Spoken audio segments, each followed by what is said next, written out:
Gusto kasi ni Gardo ko, naka-makeup ako pag nagde-date kami. Siyempre, masunurin naman ako sa jowa. Bagay ba sa akin yung pink na lipstick?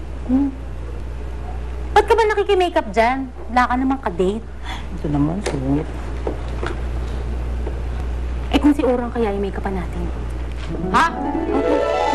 Sige na, Orang. Tingnan natin kung bagay sa'yo. Ayun, dala natin. Ano ka, may damay dyan sa kalokohan nyo? Alam mo, para dito ka make-up na. lang, Sige na. papakipot pa. Dali ang bala sa'yo. Huwag ka magulo, ako bahala dito. Parang makatiin eh. Hindi.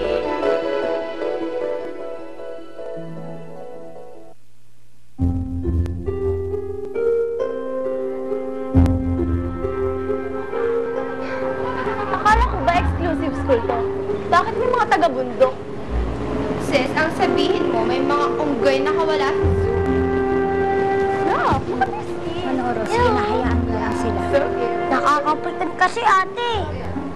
Manoro, di ba sabi ni ate Orang, deadline na lang natin sila?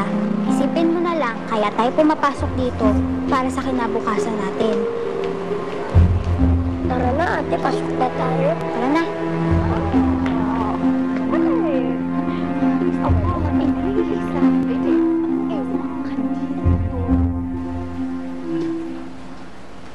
Aba, Orang, ikaw ba yan? Anong ginawa mo sa mukha mo? Tingnan mo tuloy ginawa mo. Napapangitan tuloy sa akin si Mang Cecilio.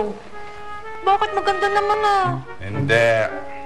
Dapat kay Ma'am Elaine ka magpa-makeup dahil nag-aral yan sa beauty culture bago niya binuksan ang kanyang parlor.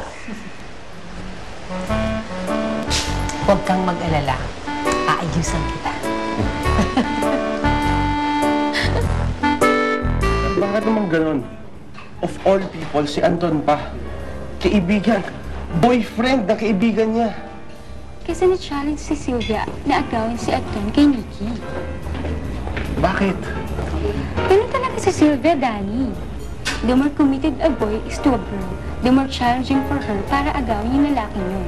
Inagaw din kasi ng ibang girl ang daddy niya sa mommy niya. Remember? Kaya pala nilapitan ako ni Sylvia nung kami pa ni Karina. So, you still want her back, no? Sa kabila ng lahat na nangyari, yes, I do. I want her back. Mahal ko pa rin si Sylvia. Kung gusto mo magka-interest ulit siya sa'yo, make yourself unavailable. Or better yet, maghanap ka ng girlfriend.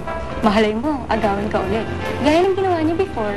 Eh, hindi ba pwedeng ikaw na lang yun? Come on. See, we're just gonna pretend we're a couple, right? Hello, friend ko rin si Sylvia. Kaya imposibleng maniwala yun. Sino naman ang makukuha kong babae para magpanggap na girlfriend ko?